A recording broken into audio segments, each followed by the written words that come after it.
गया में जाकर के श्राद्ध करेगा। हर पिता की यही इच्छा रहती है। और गया श्राद्ध के निमित्त पुत्र अगर गया क्षेत्र में पहुंच जाता है तो पिता की मुक्ति हो जाती है। ऐसा शास्त्रों में उल्लेख है। इस गया क्षेत्र में भगवान राम जी कभी आए थे, युधिष्ठिर जी भी आए हैं, भीष्म पितामह जी भी श्राद्ध करने के लिए यहाँ पर आए हैं। ऐसा शास्त्रों में वर्णित है, गया महात्म्य में वर्णित बतलाया गया है। तो बड़ा ही अच्छा अवसर है, पितरों के प्रति भक्ति उत्पन्न हुई और गया यात्रा का ये दिव्य आयोजन किया गया। और उसके पूर्व कथा श्रवण की जो व्यवस्था है ये अद्भुत है। हम लोगों ने कल महात्मा के माध्यम से भागवत जी की महिमा का गुणानुवाद सुना। भागवत जी की महिमा क्या है, इनकी विशेषता क्या है, इनकी दिव्यता क्या है, इसको अच्छी तरह से हम लोगों ने कल समझा। 5 अध्यायों में भागवत जी की महिमा का वर्णन किया गया और 6वें अध्याय में भागवत कथा श्रवण की विधि बतलाई गई है। अगर कोई व्यक्ति कथा सुनना चाहता है तो पहले सुंदर मुहूर्त का चयन करवावे। सुंदर मुहूर्त को देख करके कथा को आरंभ करवाना चाहिए। कथा का आयोजन वहां पे किया जाए जहां पे विशाल वसुधा हो, बैठने में कोई असुविधा न हो, ऐसे स्थान का चयन किया जाए। साथ में जो जिस तरह से श्रोता आवे उसी तरह से उनके बैठने की व्यवस्था भी की जाए। जो हमारे भाई बंधु दूर देश में रहते हैं उन्हें पत्र लिख करके आमंत्रित करना चाहिए। अत्यंत दुर्लभ सप्तरात्रियों का समायोजन किया गया है। हमारे घर पे सप्ताह ज्ञान यज्ञ महोत्सव रचा जा रहा है। आप निश्चित रूप से पधारें, कथा सुन करके पुण्य के भागी बने, ऐसा निवेदन करना चाहिए। वर्णम पंच विप्राणाम, 5 ब्राह्मणों का वर्ण करके, व्यास का पूजन करके, भागवत जी का पूजन करके, शुद्ध मन के द्वारा, शुद्ध अंतःकरण के द्वारा कथा का श्रवण करना चाहिए। कथा का जो मुख्य श्रोता हो उसे 7 दिवस पर्यंत के लिए काम, क्रोध, लोभ और मोह, इन 4 चीजों का सर्वथा त्याग कर देना चाहिए। काम, क्रोध, लोभ और मोह, इन 4 चीजों का त्याग कर देना चाहिए। तथा मुख्य श्रोता को चाहिए अगर हो सके तो कथा को निरंबु रह के सुने। निरंबु माने जल भी न पीवे और कथा को सुने। राजा परीक्षित जी जल नहीं पीते थे, केवल कथा सुनते थे। श्री सूत जी कहते हैं जल का त्याग कर देने से अगर स्वास्थ्य बिगड़ रहा हो तो 7 दिवस पर्यंत आप जल पी करके कथा सुन सकते हैं। केवल जल पीने से काम न चले तो पयः पानम घृतम पानम, दूध पियो, घी पियो और कथा प्रेम से सुनो। सूत जी कहते हैं कलयुग है, कलयुग में इतनी कठिन तपस्या करना संभव नहीं है, इसलिए दूध और घी पी करके काम न चले तो 7 दिवस पर्यंत फलाहार रहो, दिव्य फलाहार ग्रहण करो और प्रेम से कथा सुनो। अगर फलाहार रहने से भी काम नहीं चलता है तो सूत जी कहते हैं दिन भर फलाहार रहो, रात्रि में एक बार अन्नाहार ग्रहण करो। लेकिन आने वाले कलयुग के जीवों की क्षमता को देख करके सूत जी कहते हैं दिन भर फलाहार, एक बार भोजन करके भी अगर स्वास्थ्य बिगड़ रहा हो, अगर कथा सुनने में असुविधा हो रही हो तो भोजनम तो वरम मन्ने कथा विघ्न करो यदि। दिन भर फलाहार एक बार भोजन करने से काम न चलता हो तो दिन में भी खाओ, रात में भी खाओ, लेकिन कथा को प्रेम से सुनो। कथा को प्रेम से, प्रेमतः श्रवणम मतम, भागवत कथा की सबसे बड़ी विशेषता है भागवत कथा को प्रेम से श्रवण करना चाहिए। प्रेमतः श्रवणम मतम, इस तरह से कथा का आयोजन करें, सुंदर ढंग से कथा का श्रवण करें, अंत में आहुति देकर के भगवान को प्रसन्न करें। ऐसी व्यवस्था के साथ कथा सुननी चाहिए। जिस तरह से कन्या के विवाह में द्रव्य की व्यवस्था की जाती, उसी तरह से द्रव्य एकत्रित करके फिर कथा श्रवण करनी चाहिए। ऐसी व्यवस्था बतलाते हैं श्री सूत जी। और षष्ठम अध्याय को संपन्न करके आइए हम सीधे भागवत कथा में प्रवेश करते हैं। आज हमारे पूर्व आयोजक श्रीमान कासिया जी यहाँ पर आए हुए हैं कथा सुनने के लिए, धन्यवाद है उनको। 2-3 वर्ष पूर्व हावड़ा में कथा हुई थी, लगता है संदेश जरूर मिला होगा, उन्हें धन्यवाद है, यहाँ पे पधारे हुए हैं। आइए हम भागवत कथा में सीधे प्रवेश करते हैं। ओम नमो भगवते वासुदेवाय। श्रीमद्भागवत महापुराणम् प्रथम स्कंधः प्रथमोऽध्यायः।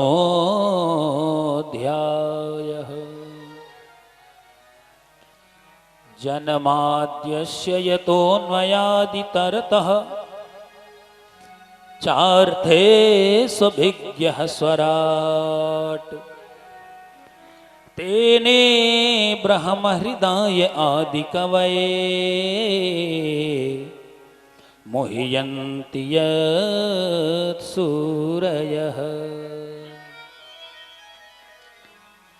तेजो वारिमृदां यथा विनिमयो यत्र त्रिशर्गो मृषा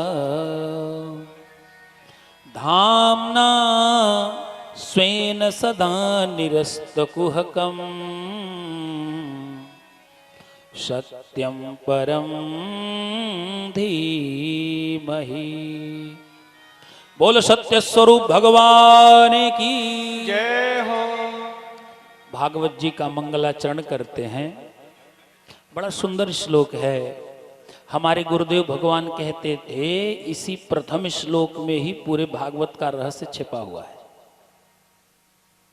ये जो जन्माद्यस्य श्लोक है, इसी एक श्लोक में पूरे भागवत की कथा छिपी हुई है। अच्छा, इस श्लोक की सबसे बड़ी विशेषता यह है कि इस श्लोक में, इस मंगलाचरण में किसी देवता का नाम नहीं लिया गया। वेद व्यास जी प्रणाम तो करते हैं मंगलाचरण में, अब प्रणाम भगवान कृष्ण को ही कर रहे हैं, लेकिन किसी का नाम नहीं लेते। सत्यम परम धीमहि, सत्य स्वरूप परमात्मा का ध्यान करते, नाम नहीं लेते किसी का। क्योंकि लगता है वेद व्यास जी को पता था कलयुग में अनेक प्रकार के लोग होंगे, छोटी छोटी बातों पे रुष्ट हो जाएंगे और नए धर्म का संचालन करने लगेंगे, एक एक नए नए पंथ रोज निष्पादित करते रहेंगे। तो होगा क्या, जैसे किसी देवता का नाम ले लें, अगर कृष्णम परम धीमहि कह देते तो हो सकता है कुछ लोग ऐसे होते कहते कृष्ण भगवान का नाम लिया गया है, इसलिए जो कृष्ण के भक्त हैं वही कथा सुने। हम का इस कथा को सुने? इन सारी बातों को ध्यान में रखते हुए लगता है श्री वेद व्यास जी ने किसी भी देवता का नाम नहीं लिया और सत्य स्वरूप परमात्मा का ध्यान किया, क्योंकि सत्य से बड़ा कोई धर्म नहीं है और सत्य से बड़ा कोई देवता नहीं है।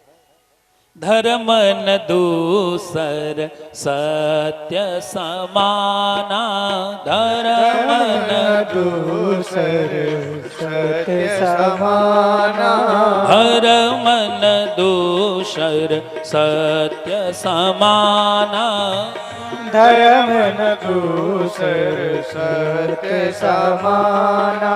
आगम निगम पुराण बखाना, आगम निगम जय हो। पुराण बखाना, आगम निगम पुराण बखाना, आगम निगम पुराण बखाना। धर्म न दूसर सत्य समाना, धर्म से बड़ा कोई सत्य से बड़ा कोई धर्म नहीं है। इसलिए जीवन में हो सके तो सत्य का परिपालन करते रहो और एक दिन उस सत्य स्वरूप परमात्मा से भेंट जरूर हो जाएगी। जीवन में अगर हम सत्य का पालन करते रहेंगे तो एक न एक दिन सत्य स्वरूप परमात्मा से हमारी भेंट हो जाएगी। लेकिन यहाँ पर सत्यम परम धीमहि तो कह दिया, लेकिन वेद व्यास जी भगवान कृष्ण को ही प्रणाम कर रहे हैं। कृष्ण का नाम प्रत्यक्ष क्यों नहीं ले रहे? हमने आपको बताया, लोग पाखंड फैलाने लगेंगे, छोटी छोटी बातों पर नए नए पंथ का निर्माण कर देते हैं। तो कोई ये न कह दे कि ये कृष्ण परक ग्रंथ है इसलिए हम क्यों अध्ययन करें। इसलिए वेद व्यास जी ने किसी देवता का नाम लिया ही नहीं है, सत्य रूपी धर्म को प्रणाम करते हैं। अर्थात जो राम के भक्त हैं वो भी इस ग्रंथ को पढ़ें, जो कृष्ण के भक्त हैं वो भी इस ग्रंथ को पढ़ें, जो शिव के भक्त हैं वो भी इस ग्रंथ को पढ़ें, और जो शक्ति के भक्त हैं वो भी इस ग्रंथ को पढ़ें। निर्विवाद रूप से ये ग्रंथ स्वीकार किया जाए, इसलिए सत्य स्वरूप भगवान का ध्यान किया गया। इस श्लोक की व्याख्या देखते हैं, बड़ी चतुराई के साथ वेद व्यास जी प्रणाम कर रहे हैं भगवान को। जन्माद्यस्य जन्म मृत्यु आर्य विकार रहितस्य। जन्माद्यस्य, जन्माद्यस्य किसे कहते हैं? जिसका न तो कभी जन्म होता है और न ही जिसकी कभी मृत्यु होती है। पर भगवान का तो जन्म होता है ना जी, इसे तो हम जन्माष्टमी मनाते हैं। तो भगवान का जन्म हुआ, बोले हाँ। बोले फिर जन्माद्यस्य क्यों कह रहे हैं? बोले देखो बात ऐसी है, जैसे एक व्यक्ति जा रहा था और जाते जाते कुएं में गिर पड़ा। जब वो गिर गया तो अंदर से चिल्लाने लगा, मुझे बचाओ मुझे बचाओ। और ऊपर के किसी व्यक्ति ने सुना कि ये व्यक्ति अंदर गिरा हुआ है, इसलिए इसको बचाना चाहिए। अब बचाएगा कैसे? इसलिए वो कुएं में उतरता है दूसरा वाला। पहला वाला कुएं में गिरा हुआ है और दूसरा वाला कुएं में उतर रहा है। और जब दूसरा वाला उतर गया तो क्या कहेंगे? पहला वाला गिरा हुआ था, दूसरा वाला भी गिर पड़ा? नहीं, पहला वाला गिरा हुआ है, उसको बचाने के लिए दूसरा वाला उतरा हुआ है, न कि गिरा हुआ है। उसी तरह से ये संसार एक अंधकूप है, अंधा कुआं है।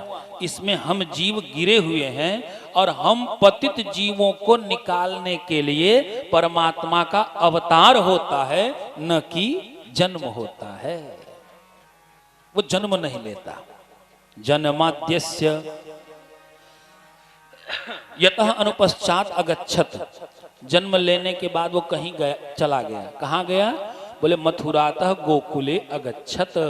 जो जन्म तो मथुरा में लेता है और थोड़ी देर बाद जो गोकुल में चला गया। चार थे सौभिज्ञ स्वराट। क्यों चले गए गोकुल? क्योंकि कंस प्रपंचनादिषु अभिज्ञ। जो कंस के प्रपंचों को अच्छी तरह से जानते हैं, अगर मैं इस बंदी गृह में रह जाऊंगा तो कंस क्या करेगा, इसलिए वो मथुरा को छोड़ करके गोकुल में चले गए। जिनकी लीला को देख करके बड़े बड़े मुनि ऋषि और देवता भी व्यामोहित हो जाते हैं। गोवर्धन जी की लीला को देख करके इंद्र व्यामोहित हुआ, वत्सचारण की लीला को देख करके ब्रह्मा जी व्यामोहित हो गए। ऐसा वो जो परब्रह्म परमात्मा श्रीमन नारायण है, जो अपने धाम में रहता हुआ हमारे समस्त पापों को चुरा लेते हैं, ऐसे भगवान कृष्ण को बारंबार प्रणाम है। बोल बाल कृष्ण भगवान की, बोल भागवत भगवान की। द्वितीय श्लोक में श्री वेद व्यास जी कह रहे हैं, भागवत जी में ऐसा क्या है जिसको सुनने मात्र से ही सारे पाप नष्ट हो जाते हैं। वेद व्यास जी कहते हैं भागवत जी में निष्कपट धर्म का प्रतिपादन किया गया है। वो धर्म जिसमें किसी प्रकार का कोई कपट नहीं है। अच्छा, भागवत जी में अगर निष्कपट धर्म का प्रतिपादन किया गया है तो ऐसे भागवत की कथा को सुनने का अधिकारी कौन है? पात्र होना चाहिए ना जी, पात्र की पात्रता होनी चाहिए।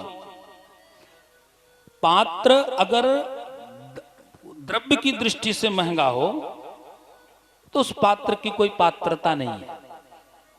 जैसे आपने एक सोने की गिलास ली, अब सोने की गिलास को आपने देखा बड़ी महंगी गिलास है, हाँ बड़ी अच्छी है, लेकिन संयोग से उसमें से नीचे में छेद है। जैसे ही आपने उस गिलास में दूध डाला तो सारा दूध बह गया। अब धातु की दृष्टि से आप देखेंगे तो गिलास बड़ी महंगी है, लेकिन पात्रता की दृष्टि से आप देखेंगे तो व्यर्थ है।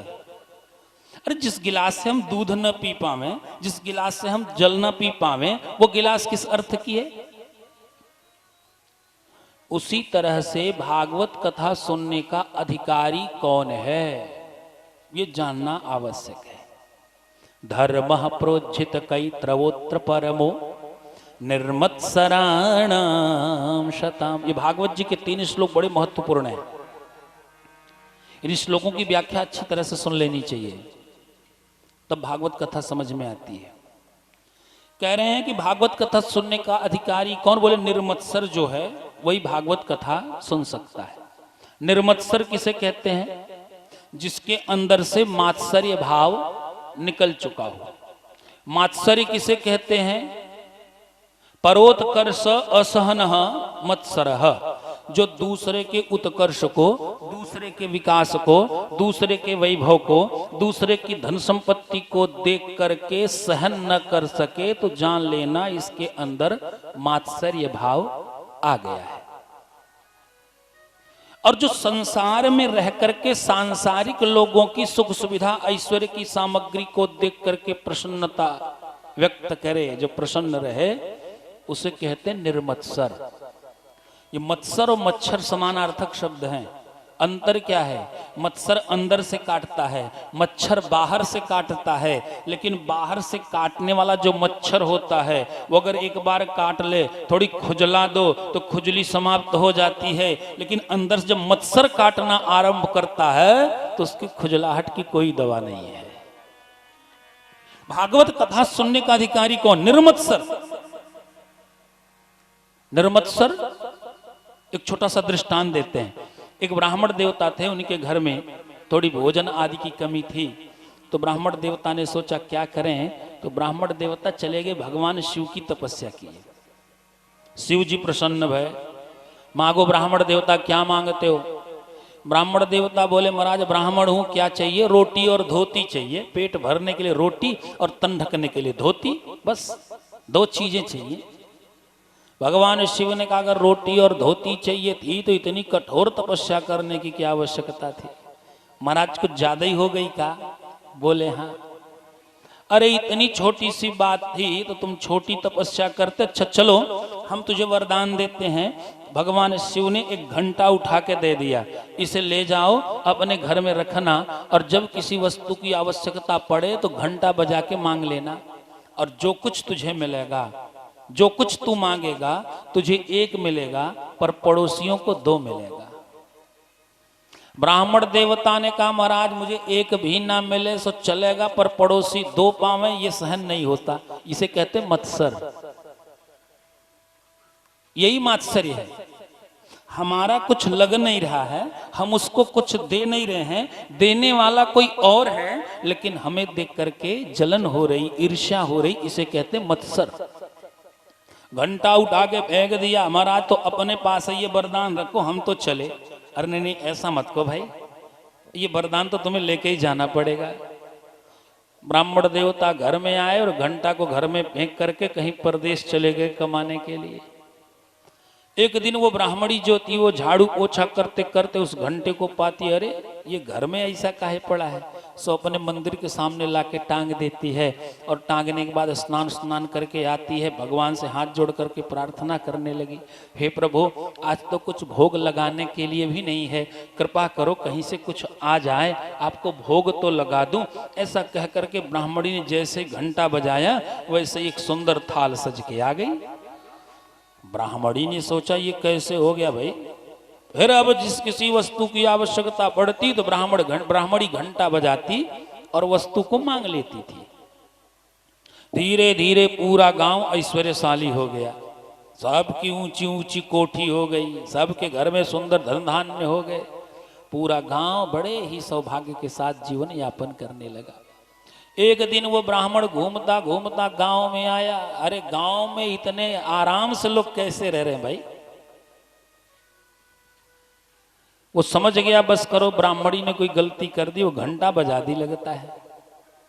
वो दौड़ करके आया, अरे देवी सुनो, हाँ ये घंटा तो नहीं बजाती हो? अरे महाराज इसी घंटेश्वर महादेव की कृपा से तो सब कुछ है। अरे तुम्हें पता, तुम्हें एक मिलता पड़ोसियों को दो मिलता है। ब्राह्मणी बोली महाराज हानि क्या है, देने वाला कोई और है, वो दे रहा है, हमें एक देता है, पड़ोसी को दो दे रहा है, हमें परेशानी क्यों है? हमारा पात्र छोटा है, हमारे पात्र में थोड़ा जल आया, जिसका पात्र बड़ा है उसके पात्र में ज्यादा जल आया, इसमें आकाश का क्या दोष? नहीं, पर ऐसा नहीं हो सकता है। अब ब्राह्मण देवता घंटा बजाए, हे घंटेश्वर महादेव मेरे दरवाजे पर एक कुआं खुद जाए। तो ब्राह्मण देवता के दरवाजे पर एक और पड़ोसियों के दरवाजे पर दो दो कुएं खुद गए। फिर ब्राह्मण देवता ने घंटा बजाया, हे घंटेश्वर महादेव मेरी एक आंख फूट जाए। तो ब्राह्मण देवता की एक और पड़ोसियों की दोनों गायब। अब जैसे ही पड़ोसी घर से बाहर निकले, दो दो आंखें फूट गई, दो दो कुएं दरवाजे पे धड़ाम धड़ाम करके कुएं में गिरते। तो ब्राह्मण बड़ा प्रसन्न होता। इसे कहते हैं मात्सर्य। भागवत कथा सुनने का अधिकारी कौन? जो निर्मत्सर है, संसार के सभी लोगों के विकास को देख करके जो मन में प्रसन्नता रखे, तो सुखे सुखत्वम का भाव जिसके अंदर होता है उसे कहते हैं निर्मत्सर। और ऐसा निर्मत्सर जो होता है वही भागवत कथा सुनने का अधिकारी माना गया है। वेद्यम वास्तवमत्र वस्तु शिवदम तापत्रयोन्मूलनम। बड़ी सुंदर बात कहते हैं वेद व्यास जी। वेदितुम योग्यम वेद्यम, पूरा वेदांत भरा पड़ा इस श्लोक में। जानने योग्य बातें कहाँ हैं? अच्छा, जानने योग्य बातें क्या है? जानने योग्य बातें ये हैं कि जीव के अपने तत्व का ज्ञान होना चाहिए, निज स्वरूप का ज्ञान होना चाहिए ना जी। हम कौन हैं, कहाँ से आए, किसको किसने भेजा, आने का कारण क्या है, हमारा जन्म अन्यत्र क्यों नहीं हुआ, यहीं क्यों हुआ, इसी परिवार में क्यों हुआ, ये जानने योग्य बातें हैं। ये कहाँ हैं? भागवत जी में हैं। और जो कोई व्यक्ति भागवत कथा सुनने का विचार मन में करता है, संकल्प करता है, श्री वेद व्यास जी कह रहे हैं सद्यो हृद्यवरुध्यतेत्र कृतभिः शुश्रूषुभिः तत्क्षणात्। जैसे ही भागवत कथा सुनने का संकल्प लिया, वैसे ही साक्षात हरि ही हृदय अवरुध्यते, साक्षात पर ब्रह्म परमात्मा हमारे हृदय में आकर के विराजमान हो जाते हैं। बोल भागवत भगवान की। नैमिषे निमिष क्षेत्रे ऋषयः सौनकादयः सत्रम स्वर्गाय लोकाय सहस्र सममासत। श्री वेद व्यास जी कहते हैं एक बार की बात है, नैमिषारण्य के परम पवित्र पावन भूमि में 88,000 ऋषियों ने एक दिव्य सत्र चलाया। 1000 वर्ष का सत्र और कथा में थोड़ा अंतर होता है। कथा वो होती है जिसमें एक मुख्य श्रोता और मुख्य वक्ता होते हैं, लेकिन सत्र वो है जिसमें श्रोता और वक्ता, श्रोता ही वक्ता बन जाता है, वक्ता ही श्रोता बन जाता है। कुछ देर तक कोई और कथा कहता है, थोड़ी देर बाद कोई और कथा कहने लगता है। इसलिए सत्र चलाया 1000 वर्षों का। और सत्र में 88,000 ऋषि श्री सूत जी के समक्ष आते हैं, हाथ जोड़ करके उनसे प्रार्थना करते हैं। और ऋषियों ने कुल 6 प्रश्न पूछे हैं। देखिए, ये हमारे ऋषियों की परंपरा है। 88,000 ऋषि आते हैं और सूत जी से प्रश्न करते हैं। 88,000 ऋषियों के उत्तर को सम्यक रूप से श्री सूत जी देते हैं। लोग ध्यान से सुनते हैं। विचित्र बात है, हमारे यहाँ संसद भवन में कितने सांसद रहते हैं? 1000-1500 होंगे, मुझे ज्यादा जानकारी नहीं है उनके बारे में। 800? अच्छा जी, इतने केवल सांसद हैं और 3 घंटे की कार्यवाही चलती है तो कोई ये नहीं सुन पाता कि कौन क्या बोल रहा है। पर हमारे 88,000 ऋषि अपने उस धर्म संसद में बैठते हैं जो नैमिषारण्य में बना हुआ है। सब लोग सबकी बातों को सम्यक रूप से सुनते हैं और सम्यक रूप से उसका उत्तर भी दिया जाता है। इन सांसदों से निवेदन है, कृपया भागवत जी का अध्ययन करें और जो धर्म संसद हमारी नैमिषारण्य में बनी हुई है जिसमें 88,000 ऋषि रहते हैं उनका अनुकरण करें तो संसद की कार्यवाही सम्यक रूप से चलेगी। 88,000 ऋषि आते हैं और श्री सूत जी से 6 प्रश्न करते हैं। पहला प्रश्न ये है, हे महाराज आप बताओ श्रेय किस में है, जीव का कल्याण कैसे होगा।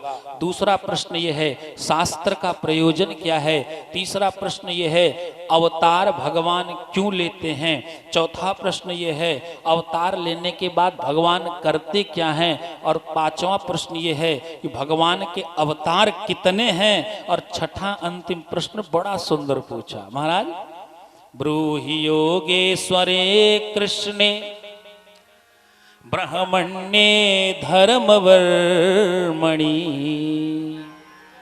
स्वाम काष्ठा मधुनोपेतः धर्मः कं शरणं गतः। 6ठा और अंतिम प्रश्न, महाराज भगवान का अवतार होता है धर्म की स्थापना करने के लिए और भगवान जब आते हैं तो धर्म की स्थापना करते हैं, अधर्म का विनाश करते हैं। लेकिन महाराज हमें आप ये बतलाइए कि जब भगवान धर्म की स्थापना करके इस संसार सागर से चले जाते हैं तो धर्म किसकी शरण में जाता है। ये हमारा 6ठा और अंतिम प्रश्न है। जैसे ऋषियों ने प्रश्न किया वैसे ही श्री सूत जी ने उत्तर देना आरंभ किया। ऋषियों, यम पव्रजन्तमनुपेतमपेत कृत्यम द्वैपायनो विरह कातरया जुहाव पुत्रेति तन्मयतया तरवोभिनेदुः तम सर्वभूत हृदयं मुनिमानतोस्मि। श्री सूत जी अपने गुरुदेव भगवान के चरणों में प्रणाम करते हैं। श्री सूत जी के गुरु हैं स्वामी सुखदेव जी। यम पव्रजंत, जो पैदा होते ही जंगल की ओर चल दिए। अद्भुत बात है ना, बालक पैदा हुआ और पैदा होते ही जंगल की ओर चल देता है। अच्छा, अगर बालक पैदा होते ही जंगल की ओर चले तो माता पिता की क्या स्थिति होगी। यम पव्रजंत अनुपेतम अपेत कृत्यम। श्री वेदव्यास जी कह रहे हैं स्वामी सुखदेव जी पैदा हुए और पैदा होते ही जंगल की ओर चल पड़े। जब जंगल की ओर सुखदेव जी चल पड़े तो पीछे पीछे वेदव्यास जी उनके पिताजी, हे पुत्र हा पुत्र हा पुत्र, कहाँ जा रहे हो कहाँ जा रहे हो। सुखदेव जी सुनते ही नहीं है, चले जा रहे हैं। तरवोभिनेदुः, वृक्षों ने सोचा सुखदेव जी तो उत्तर देते नहीं है तो हम ही उत्तर दे देते हैं। वृक्षों ने पूछा, हे वेदव्यास जी, हे वेदों के विभाजक, हे पुराणों के रचनाकार, आप क्या कर रहे हो। और देखते ना मेरा पुत्र जंगल की ओर चला जा रहा है। हाँ तो अरे मेरा पुत्र है। अच्छा, आपका पुत्र अगर आपका साथ छोड़ के जाएगा तो आप उसके पीछे पीछे जाओगे। हाँ, वृक्षों ने कहा तब तो हम आप से बढ़िया हैं। वेदव्यास जी ने कहा ये वृक्ष हमारी तुलना कर रहे हैं। हाँ, हम आपसे अच्छे हैं। क्यों? क्योंकि हमारे पता नहीं कितने पुत्र आते हैं और चले जाते हैं पर हम तो यहीं रहते हैं। तुम्हारे पुत्र कौन? बोले पुष्प फल पत्ते ये वृक्ष के पुत्र हैं। ये हमारे पुत्र आते हैं और चले जाते हैं लेकिन हम तो यहीं रहते हैं सदा सदा से, हम तो कहीं नहीं जाते। आप तो ज्ञानी हो, वेदों के विभाजक हो, पुराणों के रचनाकार हो और आप अपने एक पुत्र के पीछे पीछे जा रहे हो। ऐसे स्वामी सुखदेव जी जो वृक्षों के अंदर प्रवेश करके अपने पिता को दिव्य उपदेश देते हैं, वही सुखदेव जी हमारे हृदय में भी प्रवेश करें और हमें भी दिव्य उपदेश प्रदान करें। बोलो स्वामी सुखदेव जी महाराज की जय। नारायणं नमस्कृत्य नरं चैव नरोत्तमो देवीं सरस्वतीं व्यासं ततो जय मुदीरयेत। श्री सूत जी ने नारायण भगवान को प्रणाम किया, नरोत्तम भगवान को प्रणाम किया है, माता सरस्वती को प्रणाम किया, वेद व्यास जी को प्रणाम करके कथा को आगे बढ़ाना आरंभ किया है। हे ऋषियों, आपने पूछा कि जीव का कल्याण किसमें है, इसलिए मैं तुम्हारे प्रथम प्रश्न का उत्तर देता हूं। सवै पुंसाम परो धर्मो, ध्यान से सुनना, बड़ी ऊंची बात यहां पे सुखदेव जी कर रहे हैं। सवै पुंसाम परो धर्मो यतो भक्ति यधक्षजे अहैतुक्या प्रतिहता ययात्मा संप्रसीदति। श्री सूत जी कहते हैं जीव का कल्याण है भगवान की भक्ति में, लेकिन हां भक्ति कैसी होनी चाहिए, यहां पे विशेष बात कहते हैं। अहैतुक्या प्रतिहता, जीव का कल्याण भक्ति से तब होगा जब भक्ति अहैतुकी होगी, अर्थात भक्ति में कोई हेतु नहीं होगा, अर्थात कोई कारण नहीं होगा। अर्थात सीधा सा अर्थ लगा लें, हम भगवान की भक्ति तो करें पर भक्ति के बदले भगवान से हम कुछ मांगे ना। इसे कहते हैं अहैतुकी भक्ति। अहैतुक क्या, कोई हेतु न हो, पर हम करते क्या है, भक्ति थोड़ी सी करते हैं और भगवान से मांगते कुछ ज्यादा ही है। बाजार में जाते हैं तो पूछते हैं भैया वो वाली अगरबत्ती देना जिसमें काड़ी खूब हो पर सुगंधी आवे या ना आवे, क्या मतलब है उससे। पर अगर अगरबत्ती घर में लाया तो अगरबत्ती जला देता, तो जब तक अगरबत्ती की जब तक धुआं निकल रहा है तब तक हाथ जोड़ करके भगवान से कुछ न कुछ मांगता ही रहता है। श्री सूत जी कहते हैं ऐसी भक्ति ठीक नहीं है। भक्ति वो होती है जो अहेतुकी होती है, जिसमें कोई हेतु नहीं होता है। दूसरी बात अप्रतिहता। अप्रतिहता माने निरंतर। ऐसा नहीं कि आज गोविंद के नाम की 10 माला जप ली, कल समय नहीं मिला तो 5 में काम चला लिए, ऐसा नहीं होता। अगर हम गोविंद के नाम की 5 माला जपते हैं तो 5 माला ही जपें, कभी 6 न करें। और अगर 6 हो गया तो उसे फिर कभी 5 करने का प्रयास न करें, नहीं तो निम्नाधिक दोष हो जाता है। अप्रतिहता, जितना हम करते हैं सेवा भगवान की गोविंद की, उतनी नित्य प्रति हमें करते रहना चाहिए। और ऐसी भक्ति अगर हम करेंगे तो श्री सूत जी कहते हैं निश्चित रूप से जीव का उद्धार हो जाएगा।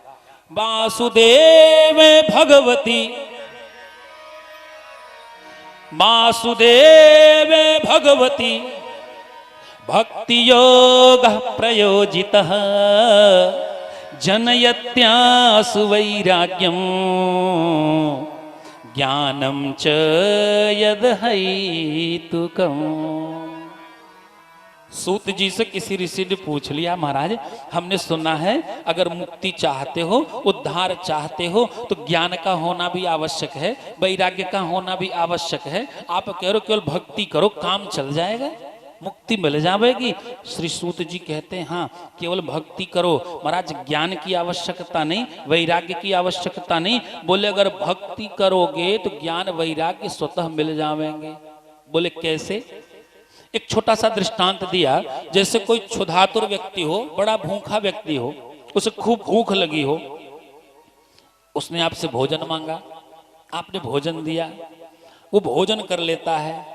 और भोजन जब कर लिया तो आप उससे पूछो भैया एक बात बताना, जब आप भोजन कर रहे थे तो पहले आपको बल मिला भोजन करने के कारण, या आपकी भूख मिटी, या फिर इंद्रियों में बल आया?